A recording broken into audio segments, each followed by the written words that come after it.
A partir de agora, você está no programa Justiça às Suas Ordens, veiculado pela TV Assembleia, sob a responsabilidade da Escola Superior da Magistratura do Estado do Piauí, com a adesão da Associação dos Magistrados Piauienses. O juiz Paulo Roberto é graduado em Direito pela Universidade Federal do Piauí, 1983. Ingressou na magistratura em 1989. É especialista em gestão judiciária pela Fundação Getúlio Vargas, com a monografia Como Formas Apropriadas de Resolução de Conflito frente ao Processo Judicial, e em Direito Eleitoral pela Escola Judiciária Eleitoral, com a monografia A Inconstitucionalidade da Lei da Ficha Limpa, frente aos princípios da inocência e soberania popular. Atualmente é membro efetivo do Tribunal Regional Eleitoral do Piauí.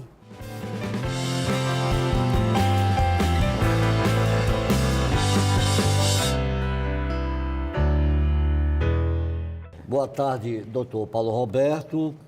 Boa tarde, colega Valério Chaves. Boa tarde também aos nossos telespectadores. Doutor Paulo Roberto, a Escola da Magistratura, que lhe tem respeito e admiração, agradece pela sua presença para essa entrevista. Essa entrevista havia sido pensada há algum tempo, mas somente hoje ela está se concretizando. Nós realmente estamos tratando nessa entrevista de um tema emblemático e de extrema importância para o judiciário e para a magistratura do Piauí e do Brasil. Doutor Paulo Roberto, a conciliação, a mediação e a arbitragem são mecanismos, são ferramentas de que hoje a justiça brasileira se utiliza para solucionar conflitos, resolver controvérsias intersubjetivas e, por exemplo, produzir, atracando em porto seguro anal da nossa justiça civil e criminal. Ela data de período imemorial. Aliás, as ordenações do reino já falavam em mediação e em conciliação. Mas o processo civil brasileiro, com o Código de 73, tratava com uma certa timidez a conciliação e a mediação. A doutrina era farta, a posição dos doutrinadores de vanguarda realmente era muito consistente, mas somente com o Código de 2015 foi que efetivamente nós avançamos bastante.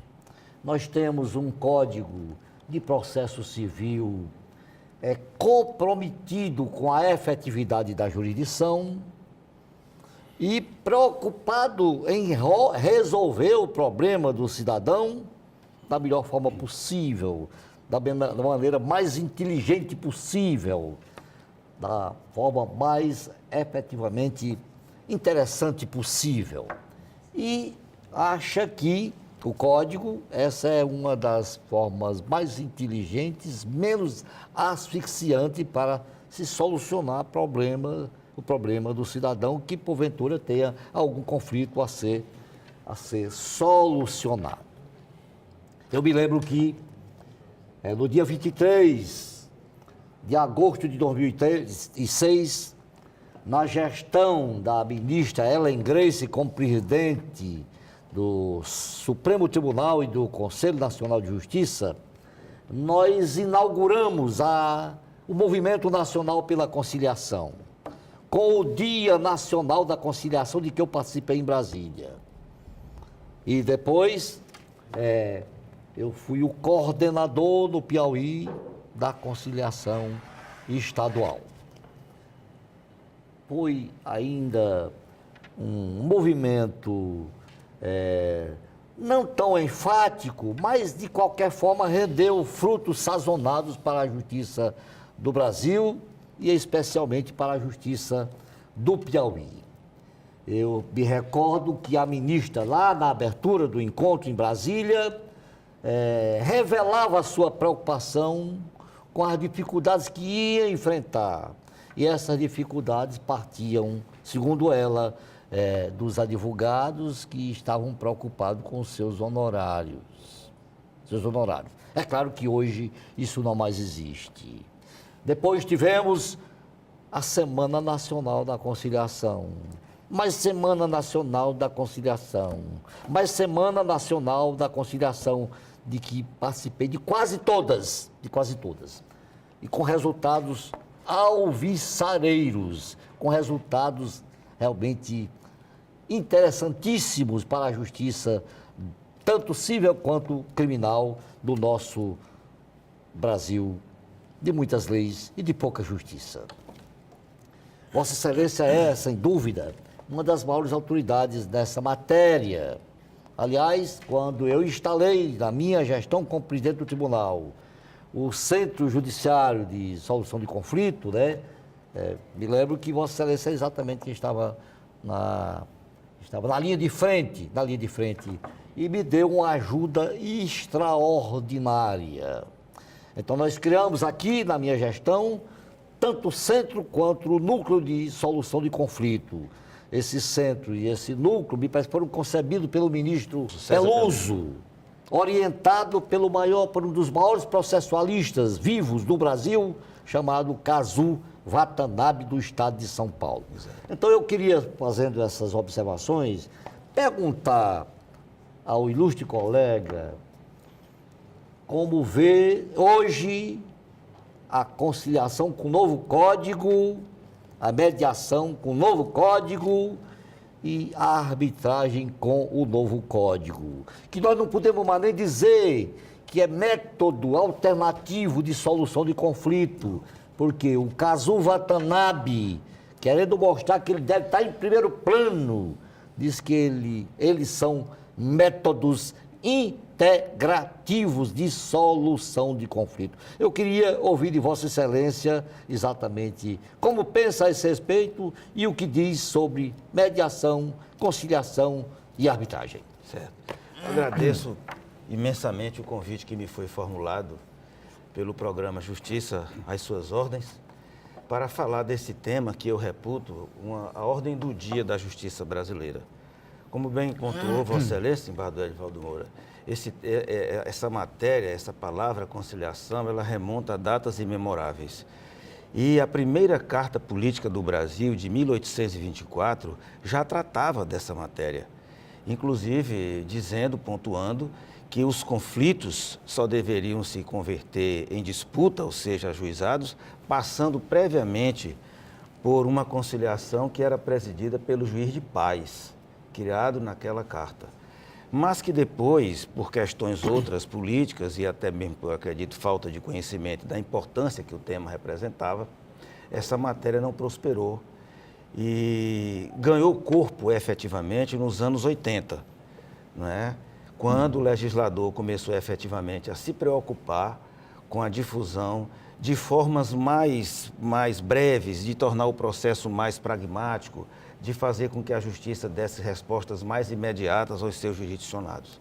Então, ele vem com a Lei 7.244 e cria o Juizado de Pequenas Causas.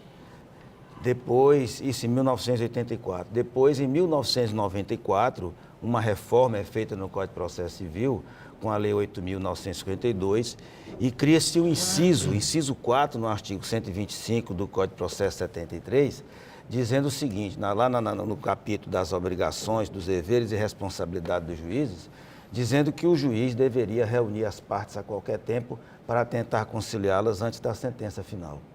E altera o artigo 331 daquele diploma, mudando a redação dele, criando 2 outros parágrafos, estabelecendo a conciliação antes do saneador. Esse dispositivo foi alterado futuramente, já em 2002, pela Lei 10.444, que instituiu aquela audiência preliminar de conciliação. Até então, o que existia, como Vossa Excelência bem pontuou, era apenas um pequenino momento no Código Buzaide, antes da audiência de instrução e julgamento, que falava na conciliação, no então artigo 448 daquele diploma, né? E então houve essa reforma. Em seguida vem a Lei 9.099, em 1995, né, que cria os juizados especiais cíveis e criminais e que coloca a figura do conciliador, a figura do leigo, né, juízes conciliadores e leigos, e que estabelece a conciliação como porta de entrada dessa nova justiça, nesse juiz conciliador. E cria, por exemplo, esses princípios sobre os quais os juizados especiais se assentam, né, economia processual, celeridade, informalidade, simplicidade, oralidade. E uma outra reforma no Código de Processo Civil também, da época de 73, pela Lei 9.245, criou o rito sumário, né, estabelecendo a conciliação como carro-chefe e até criando uma nova figura, que era a figura da revelia, se a parte intimada para a audiência preliminar de conciliação injustificadamente deixasse de comparecer. E, por último, vem a Lei 10.259, que criou os juizados especiais federais. Então, essa foi assim, na linha do tempo, as várias legislações que foram surgindo na década de 80 e já depois, agora, agora em 2000, nos anos 2000, dentro dessa política, até chegar exatamente onde o senhor falou do Movimento Nacional pela Conciliação, capitaneado pela ministra Ellen Grace, quando presidiu o Supremo Conselho Nacional de Justiça. Isso no dia 23 de agosto, e que depois se converteria esse Movimento Nacional pela Conciliação nas Semanas Nacionais de Conciliação, que Vossa Excelência, a primeira semana, esse Movimento Nacional pela Conciliação, Vossa Excelência foi quem coordenou aqui no estado do Piauí, na época eu estava em Picos, e foi quando eu comecei a ter, assim, efetiva participação nesse evento. E depois Vossa Excelência vem e coordena quase todas essas outras. Na verdade, coordenou todas, exceto a última, que não foi coordenada por Vossa Excelência. Mas todas as outras foi Vossa Excelência o coordenador. E, finalmente, desembargador, vem a Resolução 125, no dia 29 de novembro de 2010, que estabelece no país essa política judiciária nacional de tratamento adequado dos conflitos. Os conflitos, então, seriam tratados pela sua natureza e pela sua peculiaridade, não é? E, portanto, ele não teria aquela vala comum do processo como até então ele era destinado, que era vala comum. Tudo que chegava era tratamento único. Qualquer causa que venha trazida para a justiça recebia aquele tratamento. O senhor observa que as mudanças todas que ocorreram ao longo do tempo foi o de cunho processual. Rito sumário, sumaríssimo, cunho processual. Mas a Resolução 120 chega e diz, não é nada disso. A questão não é o processo. A questão não é você escolher a alçada. A questão é você observar que os conflitos, eles devem ser tratados de acordo com a peculiaridade de cada um. Então, a justiça, ela vai ser uma justiça que vai cumprir com o seu papel primordial de instituição distribuidora de paz. Justiça de pacificação. Ela vem antes, ela procura difundir na comunidade a ideia de que o conflito é um fenômeno natural, que decorre do convívio das pessoas em sociedade. E que, portanto, à medida que eles vão acontecendo, essas próprias pessoas vão dando solução para os conflitos através do seu relacionamento comum. E aí vem a teoria do conflito, né? Que diz lá que todo conflito, ele passa por estágios de solução. O primeiro estágio é o estágio da autocomposição, onde as pessoas, que é o estágio natural, né? A primeira sensação que uma pessoa tem diante de um conflito é procurar evitar que ele aconteça, né? Depois, o segundo ato é ele procurar resolver esse conflito através de uma negociação com a outra parte. E, finalmente, quando ele não consegue isso e procura um operador do direito, ele judicializa. Então, a justiça vem e entra dentro dessa questão para resolver, pulando uma fase, que é a fase da autocomposição ajudada por um terceiro imparcial, que é um mediador, um conciliador, e que vai fazer com que esses canais de comunicação que se obstaram pelo conflito sejam reabertos e as partes possam se entender, né?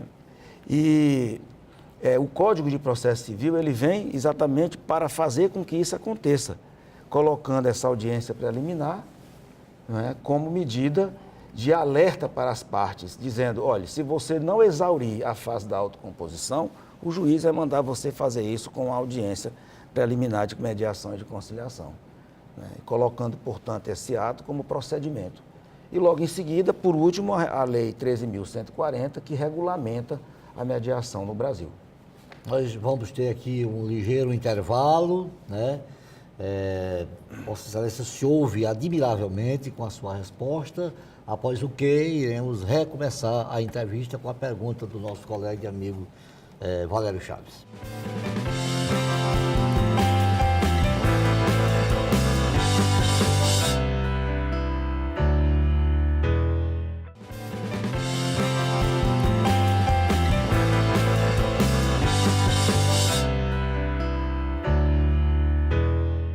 Doutor Paulo Roberto, não é mais segredo para ninguém que o Poder Judiciário brasileiro enfrenta hoje um volume muito grande de ações em tramitação, chegando a superior a 100 milhões de ações na Justiça brasileira.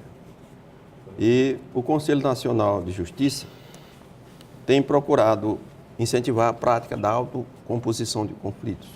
Exato. Né? Chegando, inclusive, a editar uma resolução, em 2010, me parece. Né? Foi. O objetivo do Conselho parece ter sido o fim dos conflitos e não a redução do número dessas ações, quer dizer, Sim. a busca da paz social. Exato. Nesses 7 anos de existência dessa resolução do CNJ, ela tem cumprido o seu papel e no que o Brasil pode ainda avançar nesse sentido? Desembargador Valério, ao longo desses 7 anos da Resolução 125, ela vem num processo de evolução. E as Semanas Nacionais de Conciliação, como foi pontuado aqui anteriormente, elas têm exatamente esse propósito pedagógico, de difundir na população a ideia de que os seus conflitos, na sua grandiosa maioria, podem ser resolvidos por uma via não adversarial, através de uma negociação. Como eu disse há pouco, a resolução de um conflito ela pode se dar por um processo autocompositivo, heterocompositivo ou até por uma autotutela. Né? A resolução 125, ela procura fomentar nas pessoas o processo da autocomposição. Como eu disse há pouco, dentro de um conflito, quando uma pessoa se vê diante de um conflito, a primeira atitude que ela toma é de procurar evitar que ele aconteça. Chama-se a fase da evitação. E a partir do momento que ela, apesar de ter feito todos os esforços no sentido de evitar a materialização desse conflito, e ele efetivamente se concretiza, então ela parte para um segundo estágio por um processo natural, que é o estágio da negociação direta. Então ela vai procurar negociar com aquela outra pessoa uma forma de resolver essa controvérsia. E se eles não conseguem chegar a uma convergência, e portanto o conflito continua vivo, eles então, dentro do processo da autocomposição que a Resolução 125 procura difundir, eles devem procurar, antes da judicialização, uma negociação facilitada, chamada, que é aquela negociação facilitada por um profissional, por um mediador, por um conciliador. E nesse particular, a Lei 13.140, ela tem um conceito primoroso do que significa a mediação e a conciliação. Diz ela que a mediação é um processo técnico que é desenvolvido por um terceiro imparcial, sem poder decisório, e que, escolhido ou aceito pelas partes, ele as ajuda, as auxilia e as estimula a identificar ou desenvolver alguma solução consensual para os conflitos que elas estão enfrentando. Então, o propósito da Resolução 125 é exatamente esse, é de mostrar para as pessoas que a grandiosa maioria dos seus conflitos pode ser solucionado por uma via não adversarial. Agora, é uma política pública, desembargador Valério, que precisa ser trabalhada na comunidade, não apenas no povo propriamente dito, mas nos próprios operadores do direito. Na sua avaliação, essa prática tem sido implementada pelos tribunais? Tem sido implementada pelos tribunais, não no ritmo desejado pelo Conselho Nacional de Justiça. Alguns tribunais avançaram bem, como São Paulo avançou muito, Rio Grande do Sul avançou muito, Pernambuco também avançou, não é? Minas Gerais avançou, o Piauí não avançou muito. Não avançou. Né? Nós ficamos ainda, não fomos muito ao mar. Né? Veja, no Piauí nós só temos um centro judiciário de solução de conflitos, que é o de Teresina. Não há nenhum outro centro judiciário implantado nas demais comarcas do Estado. Pois não. Né? O Piauí, portanto, não cumpriu a Resolução 125 de forma plena. É tanto que quando o Código de Processo Civil começa a viger, em 2016, né? Ele é de 13 de março de 2015, né? Começou a viger no mesmo mandato de 2016. O Piauí não tinha como cumprir o Código, como ainda hoje não tem. Então, criou-se na época um provimento, que foi o provimento conjunto número 2 da Corregedoria com a Presidência, e que estabelece o seguinte, que somente os processos das varas de família de Teresina seriam trabalhados pelo único centro judiciário que foi criado, o Sejusc Teresina. E, nesse contexto, somente as ações de alimentos e divórcio. As demais ações, quer sejam de vara de família ou de varas cíveis, serão enfrentadas pelos próprios juízes, pessoalmente, ou por alguém das suas unidades que delibere por voluntariedade a fazer isso. Só complementando a minha pergunta, quem mais procura mediação? Olha, quem mais procura mediação, hoje nós temos parceiros de primeira hora. Quer dizer, quando essa política pública foi implementada no Brasil, pela Resolução 125, o desembargador Edivaldo Moura era o presidente do tribunal. E a resolução foi do dia 29 de novembro de 2010, e o desembargador Edivaldo edita a resolução 32, em 17 de dezembro de 2010, implementando essa política criando no PEMEC, que é o Núcleo Permanente de Métodos Consensuais de Solução de Conflitos, que é o órgão pensante de difusão da política, e o Centro Judiciário de Solução de Conflitos da Cidadania de Teresina. E pronto, de lá para cá, os que sucederam, Sua Excelência, não avançaram muito. Ficou parado, né? Então, quer dizer, não houve um investimento profundo na política e a nossa realidade é essa. Mas, apesar disso, então, vem os parceiros de primeira hora. A Defensoria Pública é um parceiro de primeira hora e que encaminha diversas demandas, né? Ela criou um NUSC, né, que é o Núcleo de Solução de Conflitos e Cidadania, a Defensoria Pública criou esse NUSC, em parceria conosco, né? Os mediadores que atuam lá foram capacitados por nós aqui. O tribunal no PEMEC capacitou pessoas ao longo desse tempo, não é? As outras presidências que sucederam a presidência do desembargador Edivaldo investiu em alguns outros cursos de capacitação de pessoas. E essas pessoas, então, atuam hoje na Defensoria Pública, atuam no CEUT Estácio, que foi também uma outra instituição que fez uma parceria na época, quando o desembargador Edivaldo presidiu o tribunal, fez essa parceria, que ainda vige até hoje. E são essas pessoas que são os maiores clientes da mediação e da conciliação. Muito bem. Doutor Paulo Roberto, meu caríssimo colega Paulo Roberto, eu vejo que as nossas matrizes culturais em outros países, as nossas faculdades de direito em outros países, estão muito distantes do Brasil. Aliás, no Japão, as faculdades de direito não mais querem formar contendores. As faculdades de direito japonesas, as faculdades de direito do Canadá, parece que até de Portugal, estão hoje investindo, empenhadas em efetivamente formar pacificadores. Então, o advogado, o bacharel que sai de uma faculdade japonesa, não sai pensando em guerra, não sai pensando em briga, como infelizmente os nossos bacharéis em direito do Brasil. Ele sai com a preocupação de efetivamente atuar e encontrar a melhor solução através da pacificação social, como dizia a ministra Ellen Grace. Sim. Como Vossa Excelência, que é exatamente um estudioso dessa matéria, aliás, eu pensei inclusive em criar os núcleos consensuais. Foi. Ou sugerir às faculdades que criassem esses núcleos para implementarem essa política que existe nesses países a que eu acabo de me referir. Vossa Excelência vê a atual situação das nossas faculdades com referência a essa a necessidade de implementar ou criar, ou realmente fazer com que delas saiam pacificadores e não contendores, como infelizmente ainda acontece? Eu vejo de forma muito positiva, desembargador Edivaldo, muito positiva mesmo.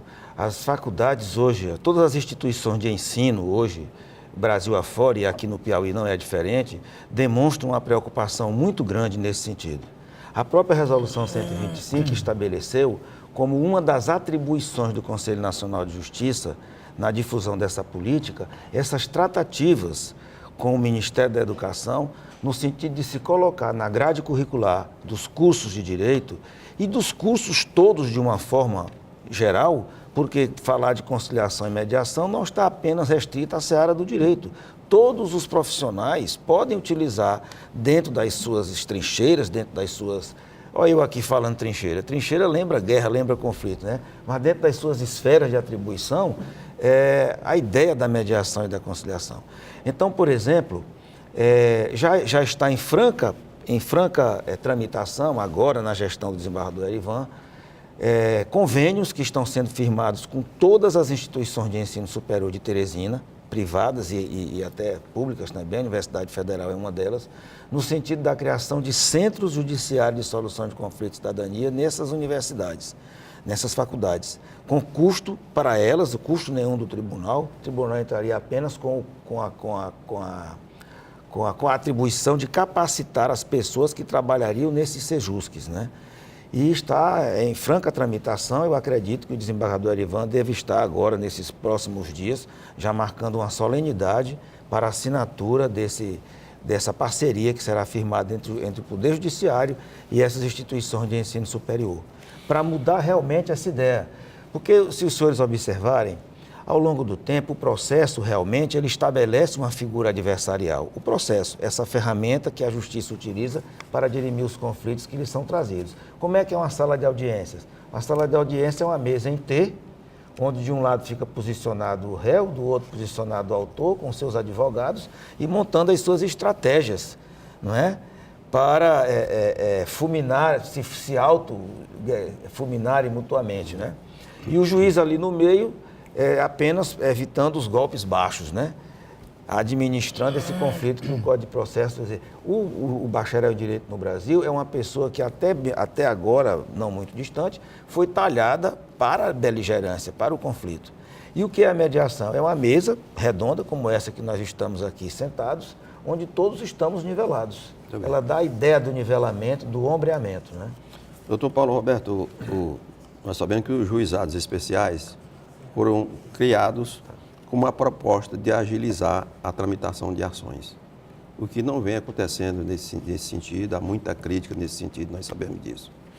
Como não aconteceu mesmo na mediação? Na verdade, a mediação, desembargador Valério, ela vai evitar que esse conflito se converta numa disputa, o que não ocorre no âmbito dos juizados, né? Pois não. Porque no âmbito dos juizados, o filtro da conciliação, feita pelo conciliador, ela ainda não tinha essa cabeça de dizer que os conciliadores deveriam ser pessoas formados em técnicas de mediação e conciliação. Então, por exemplo, todos os conciliadores do estado do Piauí são intuitivos.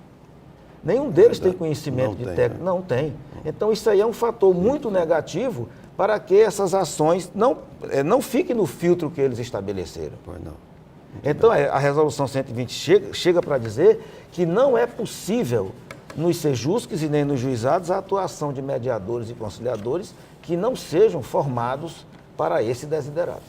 Doutor Paulo Roberto, eu quero agora apenas, então, somente agradecer pela sua belíssima entrevista, em meu nome, no nome do Valério Chave, em nome do Portugal, em nome de todos os que fazem a Escola Superior da Magistratura, realmente dizendo que ficamos satisfeitos com a sua manifestação, ela agradou a todos e as suas palavras com certeza serão guardadas por nós e pelos telespectadores com a solicitude e o respeito que elas nos merecem. Muito obrigado. Muito obrigado. Oportunamente voltará. Muito obrigado. Muito obrigado.